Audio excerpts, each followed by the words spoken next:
Good evening from Tampa in South Carolina, where 10.4% unemployment is the second highest and fastest growing jobless rate in the country. The only Republican lawmaker who seems to think it's a good idea to put as many as 7,500 teachers out of work there by choice is the state's Governor Mark Sanford. His Wile E. Coyote plan of caliber of that plan is to put the education money out of Obama's stimulus and use it instead to pay down the state debt.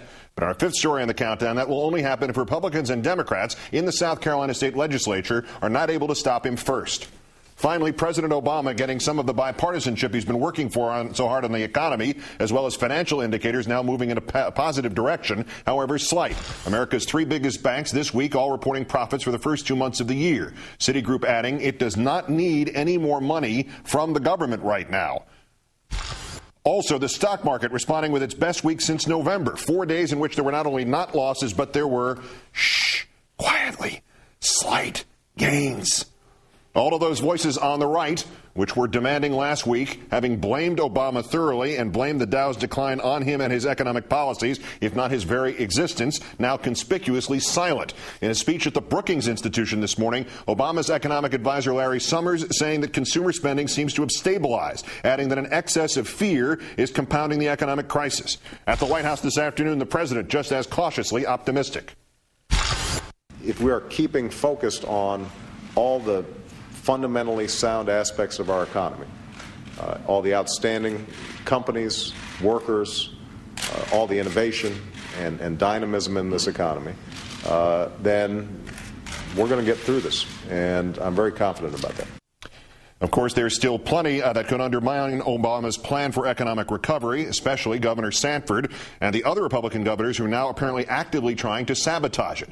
In Texas, Rick Perry adding his name to the list of Republican governors hoping to order off the stim menu a la carte, taking only the money that he wants and doing with it only what he wants. Next door in Louisiana, members of that state's legislature's Black Caucus now trying to block Governor Bobby Jindal in his effort to do the same.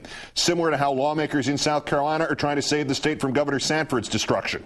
President Obama, you see, having kept his promise to that young girl who sat next to the First Lady at his speech to a joint session of Congress, a student who had written him a letter asking for money to fix her crumbling Dillon, South Carolina school. But as we mentioned, if Governor Sanford prevails, she and her classmates still won't get it, nor teachers for that matter. Up to 7,500 educators in that state would have to be fired as a direct result of Sanford's desire to divert education funding from the stimulus to pay down the state debt. State Senate Finance Committee Chairman Hugh Leatherman, who is a Republican, knocking the move, calling it tomfoolery, born out of Sanford's desire to make headlines. Mr. Leatherman now leading the effort to override his own party's governor, Sanford's, rejection of the funds.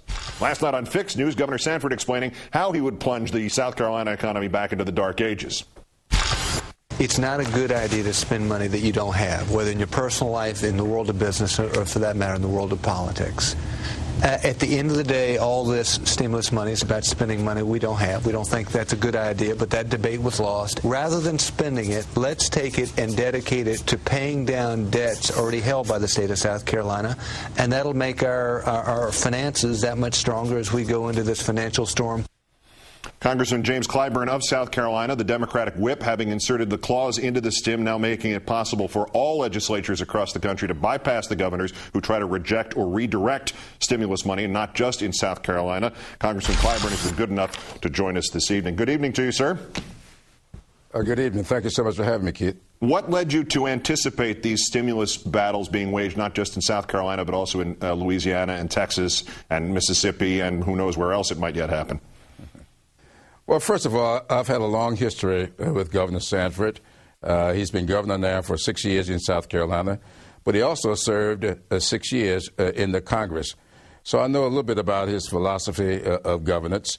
And I was a bit leery of the meeting that at that time, President-elect Obama had down in Philadelphia when all of the governors came in. Well, 46 governors were there. And the other 4 states were represented. And when I talked with the president-elect at the time, he told me that all the governors seemed to be okay with what he was doing, except 2. And one of them was Governor Sanford and Governor Perry of Texas. And so I started discussing with my legislative leaders here. You just mentioned Senator Hugh Leatherman. Senator Congressman, I said Speaker of the House, Bobby Harrell.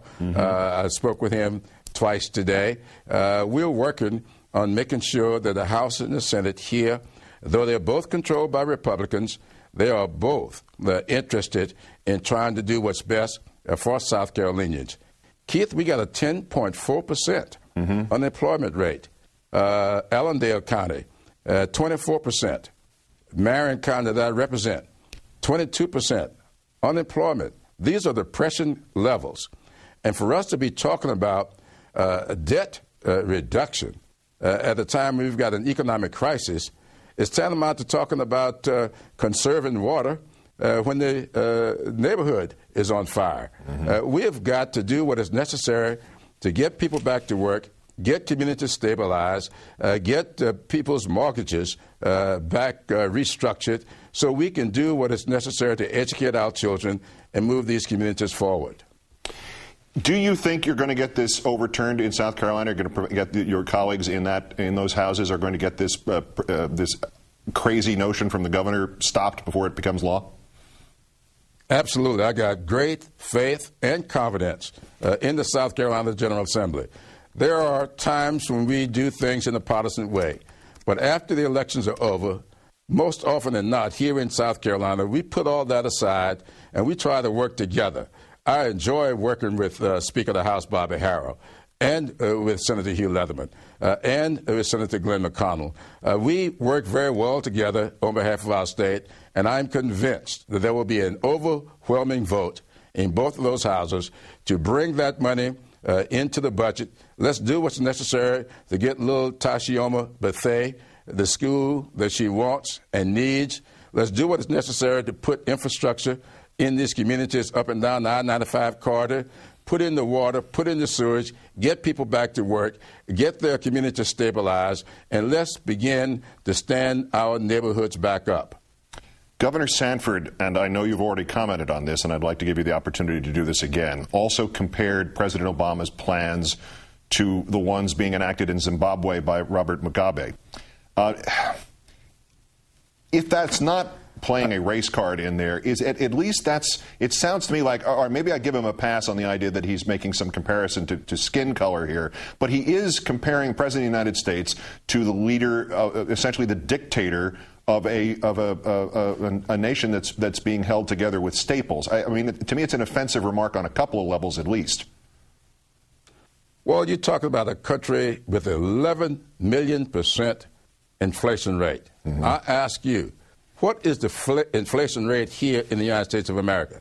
Last time I checked, no inflation. So what's the comparison here? You're talking about a dictator that ought to be run out of office, if not out of the country, and compare him with President Obama, who just got elected in a magnanimous way, who is reaching out to both sides of the aisle, trying to govern in a bipartisan way, trying to work with all the elements in our society to stand this economy back up. I have absolutely no idea what Governor Sanford could possibly be thinking about. That's beyond the pale. Last question. Are there recall provisions for the governor in the South Carolina Constitution, or can he be impeached? Should we be talking about that, considering that at this point?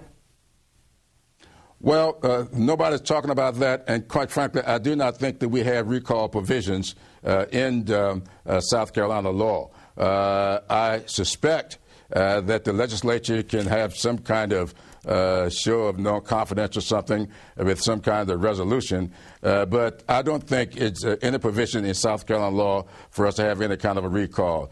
But I don't want to spend any energy on that. We've got less than 2 years with Governor Sanford. I want all of our energy to be focused on our constituents. We've got too many people in the state. Our state depends upon tourism as its number one industry. And you know what happens with tourism when people lose all disposable income. So we got to be working together, focus on the people that we're here to represent. And I don't want to spend a whole lot of time on Governor Sanford and his shenanigans. United States Congressman Jim Clyburn of South Carolina putting those shenanigans in good perspective for us tonight. Great thanks for your time, sir. Thank you so much for having me.